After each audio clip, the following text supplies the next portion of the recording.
পয়গম্বর মূসা আলাইহিস সালাম ডাক দিয়া কয়, কে আছো উঠিয়া যাও, তোমার জন্য দোয়া কবুল হবে না, দোয়া কবুল হবে না, তাড়াতাড়ি উঠিয়া যাও।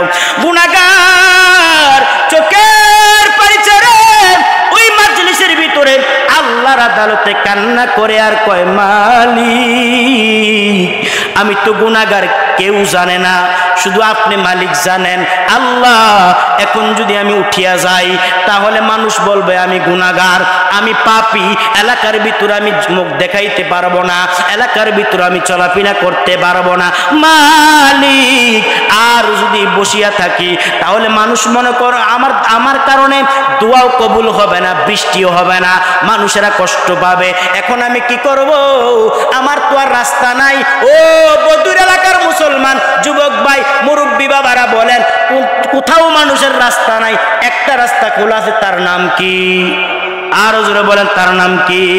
আল্লাহ পাকের দরওয়াজা খোলা, রব্বে কারীম আপনার দরওয়াজা খোলা। আমি যদি এখন উঠিয়া যাই মানুষ আমারে বলবো আমি গুনাহগার, আর যদি না উঠি মানুষ আমার জন্য দোয়া কবুল হবে না, এলাকার ভিতরে বৃষ্টিও হবে না। এখন আমি কি করব? চোখে পানি ছেড়ে আল্লাহর আদালতে কান্না করে আল্লাহকে ডাক দিয়া কয়, আল্লাহ এখন আমি কি করব মালিক, আমার উপায় নাই। আল্লাহ আমি কি গুনাহ করেছি এটা তো আমি জানি, আর আপনি জানেন। মালিক আমি মাফ চাই, আল্লাহ আমি আর গুনাহ করব না, আপনি আমার গুনাহগুলি মাফ করিয়া দেন। আল্লাহ গো আপনি আমার গুনাহগুলি মাফ করিয়া দেন। চোখের পানি ছেড়ে কান্দে, আল্লাহ পাক তার কান্নাটা কবুল কইরা ফেলাইছে। সাথে সাথে অনবরত বৃষ্টি হচ্ছে। পয়গম্বর মূসা আলাইহিস সালামের মেজাজ গরম। পয়গম্বর মূসা আল্লাহকে ডাক দিয়া কয়, আল্লাহ বুঝলাম না, বৃষ্টি হবে না আপনি বলেছেন এই মজলিসের ভিতরে গুনাহগার আছে, আমি তো দেখলাম না, গুনাহগার উঠতে তো দেখলাম না। আপনি বলেছেন যতক্ষণ থাকবে আমার দোয়াও কবুল হবে না, আমার জন্য দোয়া কবুল না হলে বৃষ্টিও হবে না। পয়গম্বর মূসা ডাক দিয়া কয়, আল্লাহ এখন কেন বৃষ্টি হইল বলো? আল্লাহ পাক রব্বে কারীম জিবরাইল আমিনকে পাঠায়, জিবরাইল যাও আমার পয়গম্বরের কাছে যাও। পয়গম্বরের কাছে জিবরাইল আমিন হাজির হয়, ডাক দিয়া কয়, পয়গম্বর আপনি রাগ হইয়েন না, রাগ হওয়ার কোনো কারণ নাই। এই মজলিসের ভিতরে এমনও গুনাহগার আছে, আল্লাহু আকবার জোরে বলো, এমনও গুনাহগার আছে যে গুনাহগার এই মুহূর্তে আল্লাহ তারে ওলি বানাইয়া দিছে।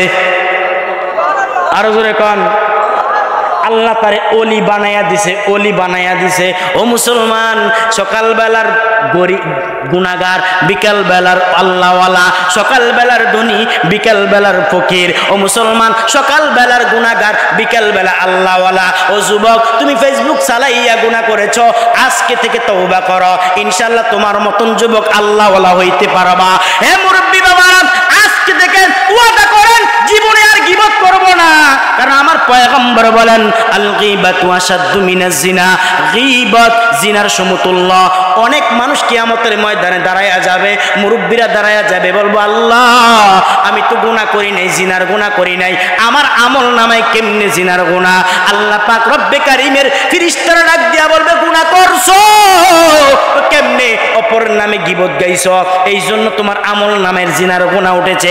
আজকে থেকে তওবা করো, জীবনে গুনাহ করব না, নেকের কাজ ছাড়বো না, গুনার কাজ জীবনে করব না। ওরে নবীর উম্মতের দল, পয়গম্বর মূসা আলাইহিস সালাম আল্লাহকে ডাক দিয়া কয়, আল্লাহ এই মজলিসের ভিতরে কেউ উঠতেও দেখলাম না, কেউ যাইতেও দেখলাম না, আপনি কেন বৃষ্টি দিলেন? আপনি না বলেছেন বৃষ্টি দিবেন না।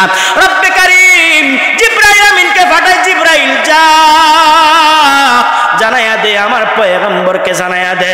জিবরাইল আমিন ডাক দিয়া কয়, পয়গম্বর আপনার চিন্তার কোনো কারণ নাই, গুসা হওয়ার কোনো কারণ নাই। এই মজলিসে এমন একটা গুনাহগার আছে, যেই গুনাহগারকে আল্লাহ এই মুহূর্তে আল্লাহ ওলি বানাইয়া দিছে। কোন আল্লাহু আকবার। তো কেন এই মুহূর্তে ওই ব্যক্তি এত কাঁদা আল্লাহর আদালতে কেঁদেছে? ও মুসলমান, গুনার জন্য একটু কাঁদো না, কাঁদলে কাঁদলে আল্লাহর মনটা নরম হবে, কাঁদলে আল্লাহর কুদরতি অন্তরটা ঠান্ডা হয়ে যাইব। কারণ আল্লাহ বলেন فليضحكوا قليلا وليبكوا كثيرا। বান্দা বেশি বেশি কাঁদো, কাঁদলে আমি আল্লাহ খুশি, আমি আল্লাহ রাজি।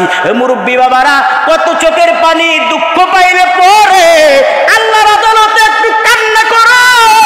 চোখের পানিটা আল্লাহর কাছে এত মায়া, চোখের পানিটা আল্লাহর কাছে এত দয়া। বান্দা কাঁদবি, আল্লাহর কুদরতি অন্তরটা ঠান্ডা হয়ে যাইব। পয়গম্বর মূসা আলাইহিস সালাম আল্লাহকে ডাক দেখো, আল্লাহ এ কেমন কথা? আল্লাহ পাক বলে, আল্লাহ আমি আল্লাহ তারে ওলি বানাইয়া দিছি। এমন কাদা কেঁদেছে, কাদাটা আমি আল্লাহ পছন্দ কইরা ফেলাইছি। কাদার কারণে আমি আল্লাহ তারে এই মুহূর্তে গুনাহগার থেকে ওলি বানাইয়া দিলাম। যখন আল্লাহু আকবার, কথা কোনো ঠিক কিনা? আগের দিন মানুষ পুলিশের চাকরি নিতেন না, ঠিক নি? আর এখন 17 লক্ষ 20 লক্ষ টাকা দিয়ে চাকরি ঢুকায়। আচ্ছা বলেন তো ভাই, আপনি আপনার সন্তানটারে পুলিশের চাকরি দিচ্ছেন, সব পুলিশ না, আবার কিছু বালা আছে, আল্লাহ আছে না কিছু। আর যেটি বালা তাই এটি কিন্তু জাগাত রায় নি, এটি বান্দরবন ভাড়ায়। ওই ঠিক নি কথা কয় না? ঠিক নি? এটি বান্দরবন ভাড়ায়, বান্দরবন। ঘুষ খাইতি না, খাইতেইব। নাউজুবিল্লাহ কইতেন না? হ্যাঁ, কথা ঘুষ খায়, ঘুষ আসেনি, এরকম মানুষ আসেনি। হ্যাঁ, অন কিন্তু কিছু পর্ব গায়ে পুলিশের চাকরি নিত না, এত ডরান ডরায়। আমার এক মুসল্লিক হুজুর বিশ্বাস দিত, এটারই বিশ্বাস হয় না, আসলে বিশ্বাস হয়। গত 17 বছর যা একটা আলামত করছে, আল্লাহ হেদায়েত করুক। আমার একটা কথা মনে এসে কমুনি, ইচ্ছা মতো কইতাম। এক গরিব মানুষ আল্লাহর কাছে সিডি লেখছে, সিডি, আল্লাহ আমার আপনি 1.5 লক্ষ টাকা দরকার। বর্তমানে উমরা যেতে কত লাগে? কথা কেন? আর জোরে কর না। 1.5 লক্ষ টাকা দরকার, 1,50,000। আল্লাহ যদি টাকাটা পাই তাহলে মক্কা মদিনা জিয়ারত করমু, আর মনের আশাটা পূরণ করমু। চিঠি লেখছে কার কাছে? আচ্ছা, আল্লাহর কাছে টাকা আছে? কথা কেন? হ্যাঁ আছে, আল্লাহ টেলে বলিস। আসলে কি আছে? আল্লাহ হুকুম দাতা, সুবহানাল্লাহ জোরে কন। চিঠি একটা লেখছে, আল্লাহ আমার মন চাই মক্কা মদিনা জিয়ারতে যাব, টাকা তো নাই, 1.5 লক্ষ টাকা দরকার। চিঠি লেখিয়া বেলুন চিনিনি, বেলুন, হ্যাঁ, হুলাইলে কোন দিকে যায়? কথা কেন কোন দিকে যায়? হুলাইতে হুলাইতে এটার ভিতরে সুন্দর করে বাইদা আল্লাহর কাছে ছেড়ে দিছে। আল্লাহ বেলুনটারে চিঠিটারে ফাটাইলাম, আপনি টাকা দিবেন। আল্লাহর কি কুদরত! এই বেলুন উঠতে উঠতে একেবারে আকাশের উপরে, আকাশের কাছে চলে গেলেন। যখন বেলুন থেকে হাওয়াটা বের হয়ে গেছে, হুশ করে ওই চিঠিটা পড়তে পড়তে থানার মাঝখানে, কোথায় থানা বুঝেননি? থানার মাঝখানে পড়ছে, এসআই এর সামনে পড়ছে। এসআই চিঠি পড়ছে, পিড়ি চিঠি পড়ে কয়, রে একটা কাজ করি, দারোগা সাহেবের কাছে যাই। স্যার একটা সিডি আইছে, দেখেন তো সিডিটা কি। ও সিডির ভিতরে দারোগা সাহেব দেখে যে এক গরিব মানুষ, নাম তার আব্দুল্লাহ, অমুক গ্রামের, 1.5 লক্ষ টাকা দরকার, মক্কা মদিনা জিয়ারতে যাবে। আরে ভালো কথা রে, একটা কাজ করো। কি কাজ? সবাই মিলে যারা স্টার আছো কিছু কিছু টাকা দাও। তো সবাই মিলে 1 লক্ষ টাকা ব্যবস্থা করছে তার লেগে। কত? কথা বুঝেননি? বুঝেননি? সবাই কত ব্যবস্থা করছে? পুলিশে 1 লক্ষ টাকা ব্যবস্থা করছে। এসআই এর কয়, এসআই ধরো, একেবারে সোজা তার বাড়িতে যাইবা, যাইয়া সিডিটা নামনে কি অপর পৃষ্ঠাতে আবার উত্তর লিখতে আছে। ও আল্লাহ, আপনার কাছে 1.5 লক্ষ টাকা চাইছি। আচ্ছা, 1.5 লক্ষ টাকা চাইছি, আপনি টাকাটা বাতাসের বিদ্যুতের মাধ্যমে দিতেন, অথবা ফেরেশতাদের মাধ্যমে দিতেন, বা জিনের মাধ্যমে দিতেন। আপনি তো টিয়া দিয়েছেন পুলিশের কাছে, পুলিশে 50,000 খাইছে, 1 লাখ টাকা দিয়ে গেছে। কথা কয় না, ঠিক কিনা জোরে কও? আসলে কি পুলিশে 50,000 খাইছে? 1 লাখ টাকাটা আপনি বাতাসের মাধ্যমে দিতেন, অথবা জিনের মাধ্যমে পাঠাইতেন, ফেরেশতাদের মাধ্যমে দিতেন। দিছেন আরো পুলিশের কাছে দিছেন, হাতে 50,000 খাই আর 1 লাখ টাকা দিয়ে গেছে। এরকম আছে না নাই? আল্লাহ আমাদেরকে কবুল করুন, সকলে বলি আমিন। কষ্ট হয় না তো ইনশাআল্লাহ? হ্যাঁ, কারা কারা থাকবো না? 2টা হাত তোলেন তো দেখি। হ্যাঁ, না না না, এখন ইলেকশনের সময় হয়েছে না, আসতেছে। যে কারা কারা থাকবো 2টা হাত তুলে জুড়ে একটা তাকবীর দিয়ে আল্লাহকে দেখাই দেয়। নারায়ে তাকবীর। হয় নাই? নারায়ে তাকবীর। কোরআন সুন্নাহর আলো। আল্লাহ সব ভাইকে কবুল করুন। আর অল্প সময় ইনশাআল্লাহ হুজুর আসবে, আমি ছেড়ে দেব। আল্লাহ কবুল করুন, সকলে বলি আমিন। বিশ্ব মালিক যিনি আল্লাহ মহান, সৃষ্টি তারি এই নিখিল জাহান, তবুও তার ডাকে সাড়া দাও না, প্রভুর প্রেমে কেন সাড়া দাও না? হৃদয়ের জানালা খুলে দাও না, প্রভুর প্রেমে কেন সাড়া দাও না? অসীম ক্ষমতা যার সবার উপর, যার নামে বয়ে যায় ঝর্ণা, ঠিক কিনা? এ ক্ষমতার মালিক আল্লাহ। অতীতে অনেকে ক্ষমতার বড়াই দেখাইছো, কই তোমার ক্ষমতা কই? ক্ষমতার মালিক একমাত্র আল্লাহ। ক্ষমতার বেড়াই দেখাইও না। ক্ষমতার বড়াই তো ফেরাউনও দেখাইছে, টিকতে পারে নাই। সাজ্জাদ ক্ষমতার বড়াই দেখাইছে, টিকতে পারে নাই। ও নমরুদ ক্ষমতার বড়াই দেখাইছে, টিকতে পারে নাই। বাংলাদেশের উপরে যারা ক্ষমতার অহংকার করেছ, ক্ষমতার বড়াই দেখেছো, আমরাও দেখেছি। বিশ্বের ইতিহাসের পাতার ভিতরে দলিল আকারে থাকবে, ক্ষমতা বড়াই দেখাইয়া ঠিক মতো বাপ পর্যন্ত খাইতে পারো নাই, বাংলাদেশ ছেড়ে ফলাইয়া ভারত যাইতে হইতে, ঠিক কিনা জোরে কন? এর নবীর উম্মতের দল, ক্ষমতা একমাত্র আল্লাহর। আল্লাহ ছাড়া ক্ষমতা কারো নাই। আল্লাহ বলেন, লিমানিল মুলকুল ইয়াউম লিল্লাহিল ওয়াহিদিল কাহ্হার। এর নবীর উম্মতের দল, ক্ষমতা আল্লাহর। আল্লাহ ছাড়া কারো ক্ষমতা নাই। ক্ষমতার অহংকার দেখাইও না মুসলমান। আমার মালিক ক্ষমতার অহংকার একমাত্র প্রাপ্য আমার আল্লাহ। দুনিয়ার কেউ ক্ষমতার বড়াই দেখায়া থাকতে পারে নাই। এই জন্য বলেন, অসীম ক্ষমতা যার সবার উপর, যার নামে ভয়ে যায় ঝর্ণা নহর, ঠিক কিনা? আল্লাহ আল্লাহ বলে সবই দেওয়ানা, প্রভুর প্রেমে কেন সাড়া দাও না? হৃদয়ের জানালা খুলে দাও না, প্রভুর প্রেমে কেন সাড়া দাও না? ক্ষমা চাও ডুবে যদি পাক দরিয়া, ক্ষমা করে দিবেন আল্লাহ দয়ার বিলা। চিৎকার দিয়া বল আল্লাহু আকবার। এ মুসলমান, গুনাহ করেছো ঠিক মনে করেছো, এত গুনাহ করেছি, আল্লাহরে আল্লাহ বলে ডাক দাও, আল্লাহ গুনাহগুলি মাফ করে দিব। ওরে নবীর উম্মত, ও যুবক ভাই, বর্তমান যুবকেরা গুনাহ করে, বর্তমান মুরব্বীরাও গুনাহ করে। বর্তমান যুবক সারা রাত্র পর্যন্ত ফেসবুকের মাধ্যমে গুনাহ করে, আছে না নাই? এ কথা কোন আছে না নাই?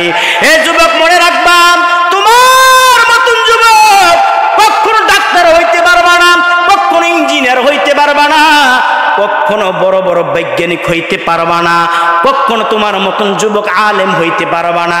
যেই যুবক সারা রাত্র পর্যন্ত মোবাইলের ভিতরে নেগেট ছবি দেখে, গুনার কাজ করে, ওই যুবকের কপাল মন্দ, কপাল বড় খারাপ। সে কখনো কোনো কিছু করতে পারবে না, ভালো কোনো কিছু করতে পারবে না।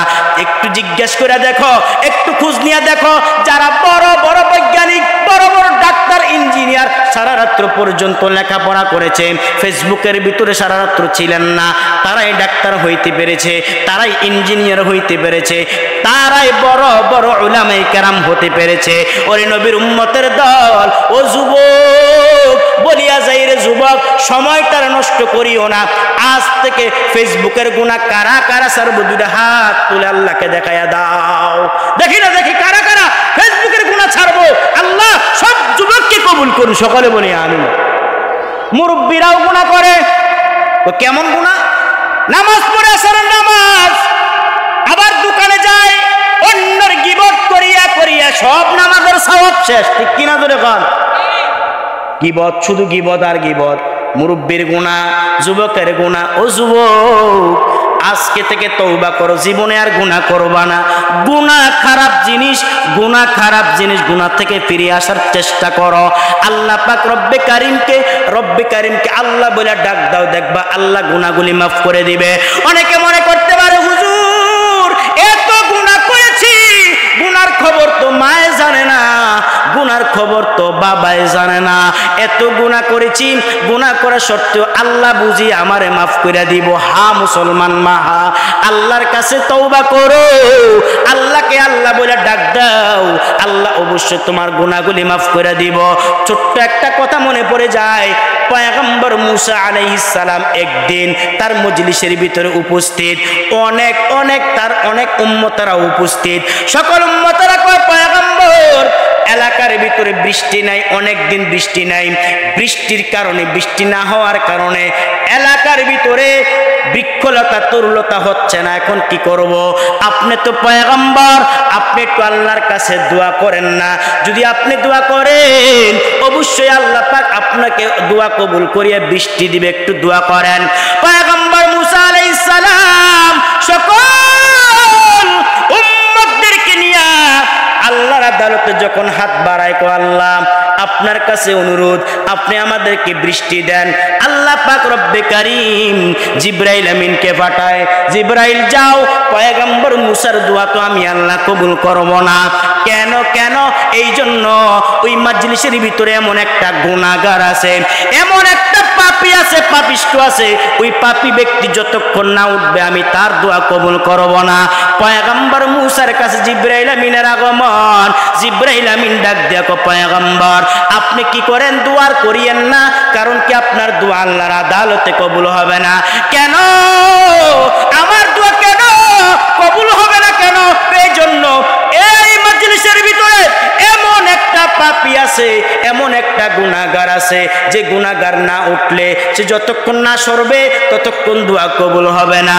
পয়গম্বর মুসা আলাইহিস সালাম ডাক দিয়া কয়, আমার উম্মতেরা শোনো, এই মজলিসের ভিতরে কে গুনাহগার, তাড়াতাড়ি উঠিয়া যাও, তাড়াতাড়ি উঠো, তুমি না উঠলে আমার দোয়া কবুল হবে না। আর দোয়া কবুল না হইলে এলাকার ভিতরে বৃষ্টিও হবে না, বৃষ্টি না হইলে উম্মতেরা কষ্ট পাবে, মানুষ কষ্ট পাবে, তাড়াতাড়ি উঠিয়া যাও। ওই ব্যক্তি চিন্তা করে, হায় রে কপাল মন্দ। ও যুবক ভাই, মুরব্বী বাবারা বলেন, আমি কত নাম্বারের গুনাহগার আমি জানি, ঠিক কিনা? জোরে কোন কথা, কোন ঠিক কিনা? এই গুনাহগার কত নাম্বার আমি জানি না। এই আমি রাত্রিবেলা কি করি এটা তো আমিও জানি, কথা কয় না? ঠিক নেই? রাত্রে কত বড় গুনাহ করি এটা তো আমি জানি। সকালবেলার হাদিস সাহেব রাত্রে সুদের কাতারে না আছে না নাই? হাদিস সাহেব সুদ খায় আছে না নাই? হাদিস সাহেব ঘুষ খায় আছে না নাই? এই লাইল ঠেলে এমন আছে না নাই? জোরে কোন? খবর নামাজ পড়িয়া লাইল ঠেলে, এরম হাদিস সাহেব আমরা দেখেছি। মুসলমান, গুনার খবর তো আমার মালিক জানে, কেউ জানে না, কেউ জানে না। পয়গম্বর মুসা আলাইহিস সালাম ডাক দিয়া কয়, কে আছো? উঠিয়া যাও, তোমার জন্য দোয়া কবুল হবে না, দোয়া কবুল হবে না, তাড়াতাড়ি উঠিয়া যাও। গুনাহগার চোখের পানি ছেড়ে ওই মাজলিসের ভিতরে আল্লাহর আদালতে কান্না করে আর কয় মালিক আমি তো গুনাহগার, কেউ জানে না, শুধু আপনি মালিক জানেন। আল্লাহ এখন যদি আমি উঠিয়া যাই তাহলে মানুষ বলবে আমি গুনাহগার, আমি পাপী, এলাকার ভিতরে আমি মুখ দেখাইতে পারবো না, এলাকার ভিতরে আমি চলাফেরা করতে পারবো না। মালিক আর যদি বসিয়া থাকি তাহলে মানুষ মনে করো আমার কারণে দোয়াও কবুল হবে না, বৃষ্টিও হবে না, মানুষেরা কষ্ট পাবে। এখন আমি কি করব? আমার তো আর রাস্তা নাই। ও বদুর এলাকার মুসলমান যুবক ভাই, মুরব্বী বাবারা বলেন, কোথাও মানুষের রাস্তা নাই, একটা রাস্তা খোলা আছে, তার নাম কি? আরো জোরে বলেন, তার নাম কি? আল্লাহ পাকের দরওয়াজা খোলা, রব্বে কারীম আপনার দরওয়াজা খোলা। আমি যদি এখন উঠিয়া যাই মানুষ আমারে বলবো আমি গুনাহগার, আর যদি না উঠি মানুষ আমার জন্য দোয়া কবুল হবে না, এলাকার ভিতরে বৃষ্টিও হবে না। এখন আমি কি করব? চোখে পানি ছেড়ে আল্লাহর আদালতে কান্না করে আল্লাহকে ডাক দিয়া কয় আল্লাহ এখন আমি কি করব মালিক? আমার উপায় নাই। আল্লাহ আমি কি গুনাহ করেছি এটা তো আমি জানি, আর আপনি জানেন। মালিক আমি মাফ চাই, আল্লাহ আমি আর গুনাহ করব না, আপনি আমার গুনাহগুলি মাফ করিয়া দেন। আল্লাহ গো আপনি আমার গুনাহগুলি মাফ করিয়া দেন। চোখের পানি ছেড়ে কান্দে, আল্লাহ পাক তার কান্নাটা কবুল কইরা ফেলাইছে। সাথে সাথে অনবরত বৃষ্টি হচ্ছে। পয়গম্বর মূসা আলাইহিস সালামের মেজাজ গরম। পয়গম্বর মূসা আল্লাহকে ডাক দিয়া কো আল্লাহ বুঝলাম না, বৃষ্টি হবে না আপনি বলেছেন এই মজলিসের ভিতরে গুনাহগার আছে, আমি তো দেখলাম না, গুনাহগার উঠতে তো দেখলাম না। আপনি বলেছেন যতক্ষণ থাকবে আমার দোয়াও কবুল হবে না, আমার জন্য দোয়া কবুল না হলে বৃষ্টিও হবে না। পয়গম্বর মূসা ডাক দিয়ে কয় আল্লাহ এখন কেন বৃষ্টি হইল বলো? আল্লাহ পাক রব্বে কারীম জিবরাইল আমিনকে পাঠায়, জিবরাইল যাও আমার পয়গম্বরের কাছে যাও। পয়গম্বরের কাছে জিবরাইল আমিন হাজির হয়, ডাক দিয়া কয় পয়গম্বর আপনি রাগ হইয়েন না, রাগ হওয়ার কোনো কারণ নাই। এই মজলিসের ভিতরে এমন গুনাহগার আছে, আল্লাহু আকবার জোরে বলো, এমন গুনাহগার আছে যে গুনাহগার এই মুহূর্তে আল্লাহ তারে ওলি বানাইয়া দিছে। আরো জোরে কোন, আল্লাহ তারে ওলি বানাইয়া দিছে। ও মুসলমান, সকালবেলার গুনাহগার, বিকাল বেলার আল্লাহওয়ালা, সকাল বেলার ধনী, বিকাল বেলার ফকির। ও মুসলমান, সকাল বেলার গুনাহগার, বিকাল বেলা আল্লাহওয়ালা। ও যুবক, তুমি ফেসবুক চালাইয়া গুনাহ করেছো, আজকে থেকে তওবা করো, ইনশাআল্লাহ তোমার মতন যুবক আল্লাহওয়ালা হইতে পারবা। হে মুরব্বী বাবা, আজকে থেকে ওয়াদা করেন জীবনে আর গীবত করব না, কারণ আমার পয়গম্বর বলেন আল গীবাতু আশাদ্দু মিনাজ জিনা, গীবত জিনার সমতুল্য। অনেক মানুষ কিয়ামতের ময়দানে দাঁড়ায়া যাবে, মুরব্বীরা দাঁড়ায়া যাবে, বলবো আল্লাহ আমি তো গুনাহ করি নাই, জিনার গুনাহ করি নাই, আমার আমল নামায় কেমনে জিনার গুনাহ? আল্লাহ পাক রব্বে কারীমের ফেরেশতারা ডাক দিয়া বলবে গুনাহ করছো কেমনে? অপর নামে গীবত গাইছো, এই জন্য তোমার আমল নামের জিনার গুনাহ উঠেছে। আজকে থেকে তওবা করো, জীবনে গুনাহ করব না, জীবনে গুনাহ করব না, নেকের কাজ ছাড়ব না, গুনার কাজ জীবনে করব না। ওরে নবীর উম্মতের দল, পয়গম্বর মূসা আলাইহিস সালাম আল্লাহকে ডাক দিয়া কো আল্লাহ এই মজলিসের ভিতরে কেউ উঠতেও দেখলাম না, কেউ যাইতেও দেখলাম না, আপনি কেন বৃষ্টি দিলেন? আপনি না বলেছেন বৃষ্টি দিবেন না। রব্বে কারীম জিবরাইল আমিনকে পাঠায়, জিবরাইল যা জানায়া দে, আমার পয়গম্বরকে জানায়া দে। জিবরাইল আমিন ডাক দিয়ে কো পয়গম্বর আপনার চিন্তার কোনো কারণ নাই, গুসা হওয়ার কোনো কারণ নাই। এই মজলিসে এমন একটা গুনাহগার আছে, যেই গুনাহগারকে আল্লাহ এই মুহূর্তে আল্লাহ ওলি বানাইয়া দিছে। কোন আল্লাহু আকবার। তো কেন এই মুহূর্তে ওই ব্যক্তি এত কাঁদা আল্লাহর আদালতে কেঁদেছে? ও মুসলমান, গুনার জন্য একটু কাঁদো না, কাঁদলে আল্লাহর মনটা নরম হবে, কাঁদলে আল্লাহর কুদরতি অন্তরটা ঠান্ডা হয়ে যাইব। কারণ আল্লাহ বলেন ফালইয়াদহাকু কালিলাও ওয়ালইয়াবকু কাসীরা। বান্দা বেশি বেশি কাঁদো, কাঁদলে আমি আল্লাহ খুশি, আমি আল্লাহ রাজি। মুরব্বী বাবারা, কত চোখের পানি দুঃখ পাইলে পরে আল্লাহর আদালতে একটু কান্না করো। চোখের পানিটা আল্লাহর কাছে এত মায়া, চোখের পানিটা আল্লাহর কাছে এত দয়া। বান্দা কাঁদবি, আল্লাহর কুদরতি অন্তরটা ঠান্ডা হয়ে যাইব। পয়গম্বর মূসা আলাইহিস সালাম আল্লাহকে ডাক দেখো, আল্লাহ এ কেমন কথা? আল্লাহ পাক বলে, আল্লাহ আমি আল্লাহ তারে ওলি বানাইয়া দিছি। এমন কাদা কেঁদেছে, কাদাটা আমি আল্লাহ পছন্দ কইরা ফেলাইছি। কাদার কারণে আমি আল্লাহ তারে এই মুহূর্তে গুনাহগার থেকে ওলি বানাইয়া দিলাম। যখন আল্লাহু আকবার। এ নবীর উম্মতের দল, এই জন্য বলি আজকে থেকে গুনার কাজ ছেড়ে দিব, জীবনে গুনাহ করব না। গুনাহ তোমার কখনো সম্মান দিবে না, গুনাহ মানুষকে বেইজ্জতি করে। নেক আমল মানুষকে সম্মান বাড়ায়, গুনার কাজ মানুষকে বেইজ্জতি করে। যেই কথাটা বলতেছিলাম, ওই আল্লাহর আবেদ পয়গম্বর মূসার উম্মত মাত্র 3 দিনের রুটি নিয়ে রওনা হয়। একেবারে যেতে যেতে যেতে যেতে সামনে দেখে সাগর। আল্লাহকে ডাক দিয়া কয়, আল্লাহ এখন আমি কি করব? এখন আমি কেমনে যামু? সামনে তো সাগর আর সাগর, কি করবো? আর সামনে যাওয়ার আর সুযোগ নাই। রুটি কয় দিনের নিচে জোরে কন, আরো জোরে কয়দিন? রুটি 3 দিন। এই রুটি থাকতে থাকতে শক্ত হয়ে যায়, ঠিক কিনা? রুটি যখন থাকে আস্তে আস্তে শক্ত হয়ে যায়।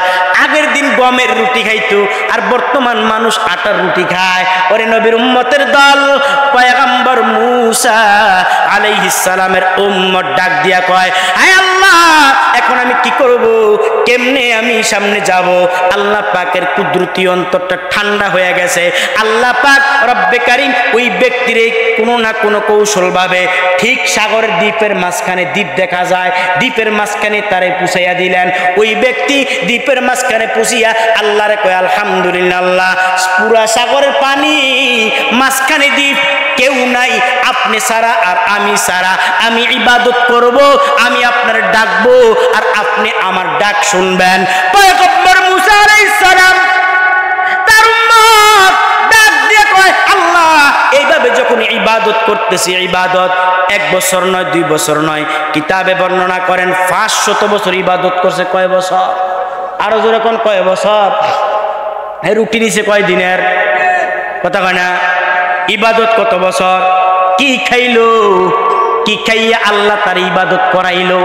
কেমনে সে ইবাদত করলো? মাত্র 3 দিনের রুটি নিয়ে ওই সাগরের দ্বীপের ভিতরে গেলেন। পয়গম্বর মূসা আলাইহিস সালাম তার উম্মত ডাক দিয়া কয়, আল্লাহ আমি এখন কি খামু?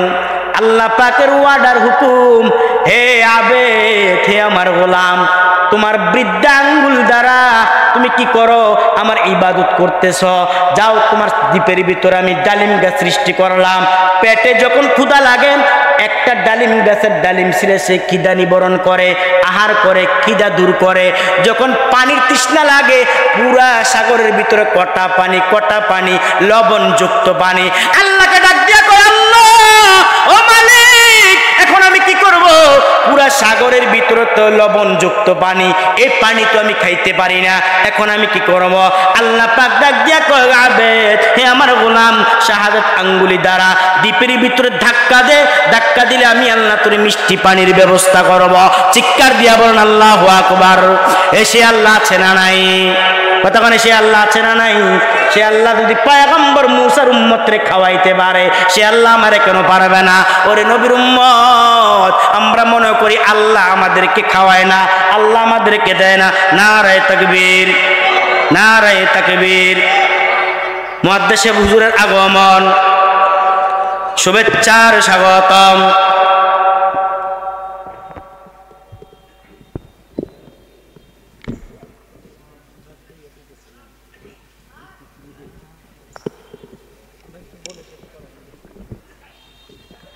আলহামদুলিল্লাহ, হুজুর চলে এসেছে। আমি অল্প সময়, ঠিক 2 মিনিটে কথাটা বলে আমি ইনশাল্লাহ শেষ করে দেব। আল্লাহ কবুল করুন, সকলে বলি আমি। যিনি আসছে উনি তো যেমন তেমন লোক না, অসংখ্য অসংখ্য আলেমের উস্তাদ। হুজুর আমার মাদ্রাসায় গেছে অনেক আগে, আমি হুজুর অনেক জায়গায় নিয়েছি। অসংখ্য আলেমের উস্তাদ, 4 ছাত্ররা বর্তমানে বয়ান করেন। হ্যাঁ অবশ্যই আপনার কত এই দেন একজন আছে, এও বুড়ে গেছে না, এও বুড়ে গেছে, চিন্তা করেন। হ্যাঁ ওই আসলে কি জানেননি, আলেম যত মুরব্বী হবে আল্লাহ তত সম্মান বাড়ায়, কথা কয় না? অহংকারওয়ালা টাকাওয়ালা গুনাহগার যত মুরব্বী হইবে বুড়ো হইব তত সম্মান কমে, আলেম ওলামারা যত বয়স হবে সম্মান বাড়ে, ঠিক নি? যে কথাটা বলতেছিলাম, ওই আবেদ আল্লাহকে ডাক দিয়ে আল্লাহ আমার এই মিষ্টি পানির ব্যবস্থা আল্লাহ পাক করে দিলেন। ঠিক এইভাবে 500 বছর ইবাদত করার পরে একদিন আল্লাহর কাছে আল্লাহ আমার 2টা চাওয়া আছে আপনার কাছে, এত বছর ইবাদত করলাম, 2টা জিনিস চাই। কি? 1 নাম্বার, আমি যেদিন মারা যাব ওই দিন যেন আমার মরণটা সেজদা অবস্থায় হয়। কয়জন দোয়া করছেন এই পর্যন্ত কোন? হ্যাঁ সব তো চাইছেন, আজ পর্যন্ত বলছেন আল্লাহ না মরণটা যেন নামাজ অবস্থায় হয়, কেউ তো বলেনি আল্লাহ মরণটা যেন সেজদা অবস্থায় হয়। 2 নাম্বার, আল্লাহ আমাকে যদি কিয়ামতের ময়দানে আপনি হাসরের ময়দানে উঠান তাহলে আমাকে আপনি সেজদা থেকে উঠাইয়েন। সুবহানাল্লাহ। কোন পয়গম্বর বয়ান করে সাহাবায়ে কেরাম শুনে, তখন পয়গম্বর বলছে ওই ব্যক্তির সেজদা অবস্থায় আল্লাহ মরণ তার আগে মৃত্যু দিয়েছে, তিনি সেজদা অবস্থায় দুনিয়া থেকে বিদায় হয়েছে। ঠিক হাসরের ময়দানে তার সেজদা অবস্থায় উঠাইবে আল্লাহ, আর বলবে বান্দা উঠ, উঠিয়ে আমার দয়ায় জান্নাতে যা। রাস্তে কয় সুবহানাল্লাহ, আমার দয়ায় জান্নাতে যা। তো বান্দা বলবে আল্লাহ আপনার দয়ায় যদি জান্নাতে যাওয়া লাগে তাহলে আমার 500 বছর ইবাদত কই? আল্লাহু আকবার কয় না রে, 500 বছর ইবাদত করলাম, আপনার দয়ায় যদি জান্নাতে যাওয়া লাগে এটা কই? তো আল্লাহ বলবে ফেরেশতারা, সংক্ষেপে শেষ, ফেরেশতারা দেখ বান্দা আমার কাছে হিসাব চায়, 500 বছর হিসাব চায়। আচ্ছা বান্দা বল, তুই 3 দিনের রুটি নিয়ে বের হইছ, কিন্তু সাগরের দ্বীপের ভিতরে তোরে আমি আল্লাহ 500 বছর ডালিম খাওয়াইয়া রাখছি। কে খাওয়াইছে? আপনি খাওয়াইছেন। তোরে আমি পুরা সাগরের ভিতরে লবণ যুক্ত পানি, তোকে আমি আল্লাহ সাগরের ভিতরে দ্বীপের ভিতরে মিষ্টি পানির ব্যবস্থা করেছি। বল কে করেছে? কি খাইয়ে ইবাদত করছ? তার না খাইলে তো ইবাদত করতে পারতি না, কি খাইয়ে ইবাদত করছে? আল্লাহ আপনি দিয়েছেন, খাইছে। দে আমার ডালিম গাছের ডালিমের হিসাব দে, ঠান্ডা মিষ্টি পানির হিসাব দে। বান্দার হিসাব দিতে পারবে না।